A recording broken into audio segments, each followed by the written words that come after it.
The laws of friction are empirical in character and approximate in their predictions. They do not have elegant simplicity and accuracy. So, we will see the microscopic basis of friction now. That means on the atomic scale, even the most finely polished surfaces is far from the plane. For that purpose, consider the mechanism of sliding friction. That means the upper surface is sliding to the right over the lower surface as shown in the diagram. The enlarged view showing two spots which are cold weldings has occurred. The force is required to break these welds and maintain the motion. That means cold welds formed due to intermolecular forces between charged particles on either surfaces. When two bodies are placed in contact, the actual microscopic area of contact is much lesser than the true area of the surface. In particular case, these areas can be easily in the ratio of 1 is to 10 to the power of 4. The actual microscopic area of contacts is proportional to the normal force because the contact points deformed plastically under the great stress that developed at these points. Many contact points actually become cold welds together. That means intermolecular forces they can formed at these point of contacts. To understand that one, we will see the friction at atomic level. That means the friction appear because of interaction between the charged particles of the two bodies nearer the surface of contact. Here, upper surface molecules are represented with one color, bottom surface molecules are represented with another color. That means any microscopic object like steel, plastic or wooden you are taken. It has a irregular surface at atomic level. But in a normal view, if you are taken, those two surfaces or objects are appear to be regular plane surfaces. A polished surface may look plain to the naked eye, but if seen under a powerful microscope, its surface is found to be quite irregular. This particular diagram shows that contact surfaces of two bodies. The upper body contact surface denoted by one color, that means it violet color, and the lower body contact surface can be represented by red color dotted line. That means these surfaces are regular in atomic level. If there is no external force acting on the bodies, that means if you place one of the object on the another object surface without any application of external force, at the situation no tendency to move relatively or no relative motion of contact surfaces takes place. The distance between the particles of the two bodies becomes very small at these actual point of contacts and the molecular forces starts operating across the surfaces. The molecular bonds are formed at these point of contacts, so these can produce cold weldings. To understand more clearly, for that purpose I am considering one of molecule interaction at a contact level. For that purpose I am considering two surfaces. Upper object surface is called as surface 1 and bottom object surface is called as surface 2. In such a manner I am considering one of molecule on the contact surface 2.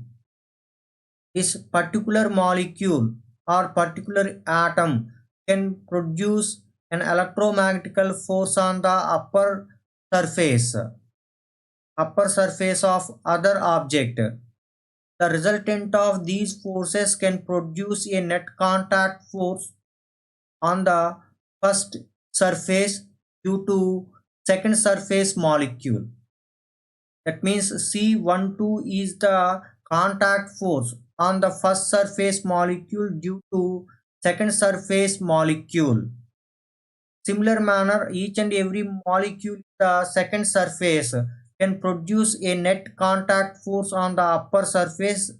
The resultant of all those contact forces can produce a net contact force on the first surface. That contact force C12 may have any angle in between 0 to 90 with respect to normal of the contact surfaces. But in this particular case, that means if there is no external force acting on the object, at the situation no tendency of motion, relative motion between the contact surfaces or no relative motion. Therefore, the contact force is exactly parallel to the normal force. That's why contact force we call as normal contact force. That means there is no opposing nature between the contact surfaces is developed. Therefore, whatever the contact force is exactly equivalent to net normal action. Therefore, friction force in this particular case becomes to 0. Or suppose if there is an external force acting on the objects at the situation, that means the tendency to move relatively but no relative motion of contact surfaces. That means F external on the body is not equivalent to 0. At the situation, this contact force is not perpendicular to the contact surface. It may align with certain angle to the contact surface other than 90 degrees. That is arise due to a variation of intermolecular force at atomic level. For example, if you are taken same molecule as previous situation, at the situation the intermolecular distance between the two contact surface molecules are going to vary. That means the upper surface is tend to move rightward direction. Therefore, the molecular separation is going to decrease at left side of the considering molecule and more as compared to the right side molecules. Therefore, net contact force direction is towards left direction. It bent towards the left direction. Now this net contact force resolved into two component. One component produces normal action and tangential to the surface can produce an component F12. Okay, this F12 we call as frictional force because this particular force opposes the relative motion of the upper surface molecules on the bottom surface molecules. And also there is a tendency only. There is no relative motion. Therefore, this particular friction we call as static friction. The actual situation is represented in this diagram. That means if you are applying an external force at the situation, the net contact force making certain angle with the normal or contact surface now resolved into two component. One component is a normal action, other component is opposes the relative motion between the contact surface. But objects are tendency to move, no relative motion. That's why according to Newton's second law, applied force and opposing force are both are equal in magnitude. Acceleration is 0. Therefore, external force, applied force is exactly equivalent to opposing force. That opposing force arise in the static case. Therefore, that opposing force is called as static friction. Therefore, F-frictional is not equivalent to 0. Opposing force or opposing frictional force is represented as Fs, that is equivalent to F-frictional. Now even increase the applied force, the tendency to move relatively is increasing, but no relative motion of contact surfaces or takes place. At the situation, external force is not equivalent to 0. Therefore, the contact force magnitude and direction go to change, but entire intermolecular nature is same as that of earlier situation. Therefore, frictional increases, that corresponding opposing force is also increases. Therefore, that opposing force we call as static friction. As F increases, sectional force increases, static friction is also increases. That's why static friction we call as self-existence force. Therefore, self-existence force, static friction is magnitude is exactly equivalent to frictional force.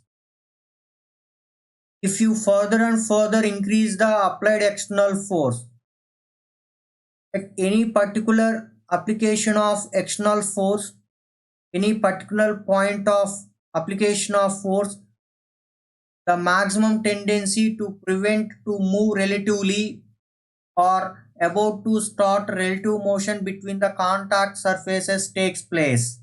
At this particular point, the contact force is resolved into two components. One component is normal action. Second component gives that opposing force. That means that is maximum static friction value. Here, that maximum static friction value we call as limiting friction. Once you further increase the external force, the two surfaces doesn't maintain relative tendency of motion. That means these cold weldings, that means these intermolecular bonds are going to be break, and new bonds will go to frame. That means F-frictional is not equivalent to 0, and that opposing is maximum. That means that we call as limiting friction, also represented as Fs maxima. Up to here, the two contact surfaces are attained tendency only. You further increase the applied external force as compared to the limiting frictional situation, the relative motion between the contact surfaces is takes place. That means upper surface molecules are attains a motion with respect to bottom surface molecules. That means when one of the two bodies is pulled over the other, the bonds are broken. The materials under these bonds are deformed, and new bonds are going to formed. Therefore, upper surface or upper body attains an acceleration over the lower surface. So, when two bodies are in contact, a force is needed to start the motion or maintain the motion. The actual area of contact is proportional to the normal force because the contact points are deformed plastically under the great stress that developed at these points. Many contact points actually become cold weld together. This phenomenon, the surface adhesion, occurred because of the contact points. The molecules on the opposite sides of the surfaces are so close together that they exert a strong intermolecular forces on each other. That means these intermolecular forces are basically depends are produced the nature of electromagnetical nature. When one body is pulled across the other, the frictional resistance is associated with the rupturing of these thousands of tiny welds, which continuously reformed as new chance of contacts are made. The stick and slip events are responsible for the noise that dry surfaces make when sliding across one another. The local deformation of the bodies sends vibrational waves into the bodies. That means the electromagnetic waves produced by moving charges and phonons. That means mechanical sound waves can produce. That means moving charges can produce both electric and magnetic fields as well as electromagnetic radiation also.